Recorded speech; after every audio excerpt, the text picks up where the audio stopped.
This video will show you how to graph a sine function on a Cartesian plane using its rule.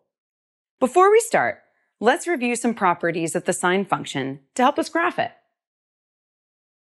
A sine function is a periodic function whose rule in standard form is f of x equals a sine of b times x minus h plus k. It's represented by a repeating pattern called a cycle. To graph the function, we need to start with one cycle, frame it with a rectangle, and then reproduce it.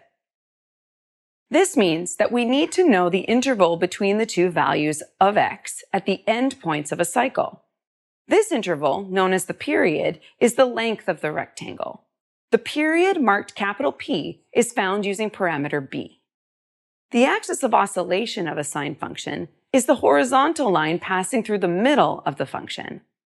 All the points that cross the axis of oscillation are inflection points. The axis of oscillation is also known as the midline and is determined by parameter k. The midline separates the width of the rectangle into two equal parts. The width of these parts corresponds to the amplitude, which is denoted by a capital A.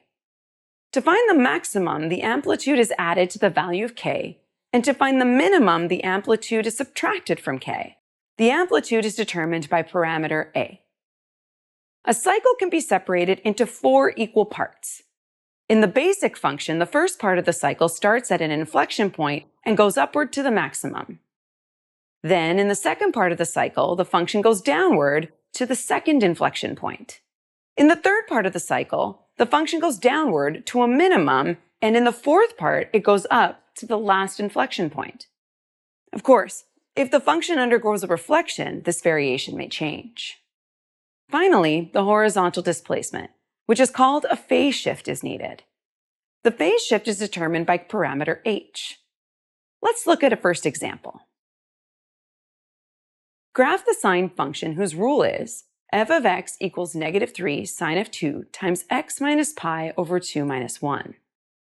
Start by determining the amplitude, the period, the phase shift, and the axis of oscillation using the respective parameters. The amplitude corresponds to the absolute value of a. Since a is -3, the amplitude is the absolute value of -3, which is 3. The period is calculated by 2 pi divided by the absolute value of b.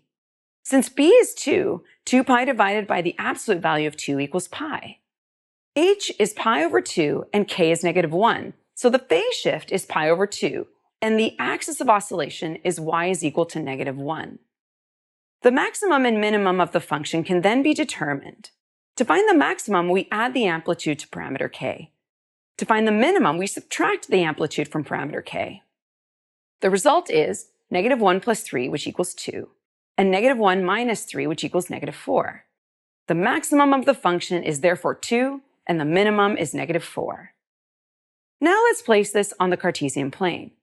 The axis must be scaled appropriately and according to the information obtained.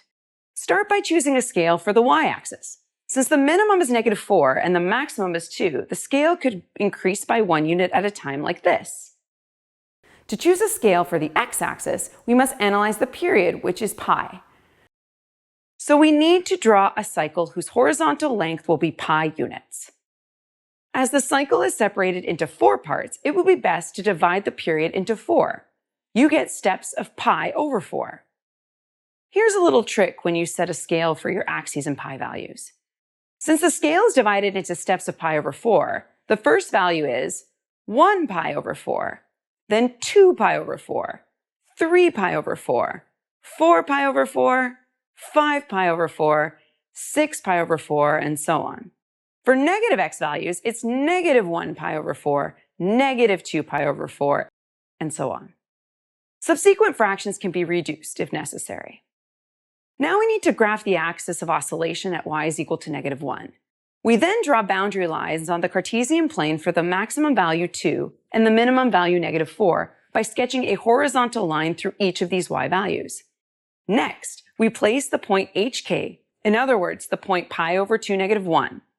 From the point hk, we draw a rectangle framing the cycle and with a length of 1 period. In this example, the rectangle has a length of pi units, which puts the end of the cycle at 3 pi over 2. Place an inflection point at the end of the rectangle. Now there is an inflection point at the beginning of the cycle at hk and another at the end of the cycle. One inflection point remains to be placed at pi, which is the middle. The rectangle can be divided in two again to get the 4 parts of the cycle. Before drawing the function, verify whether the beginning of the pattern is increasing or decreasing. If a and b have the same signs, the function is increasing from the point hk. Otherwise, it is decreasing. Here, a and b are opposite signs, so at the start of the graph, it will be decreasing. Graph your first cycle. Starting from pi over 2 negative 1, the first part of the cycle goes downward until it reaches the minimum. The second part of the cycle goes upward from the minimum to the inflection point in the middle of the rectangle. The third part goes up from the inflection point in the middle to the maximum. And finally, the fourth part of the cycle descends from the maximum to the last inflection point. The first cycle is graphed. Now simply continue the curve by repeating this cycle across the rest of the Cartesian plane, to the left and right of the rectangle. There you go, the sine function is graphed. Hopefully this video has helped you to graph a sine function on a Cartesian plane.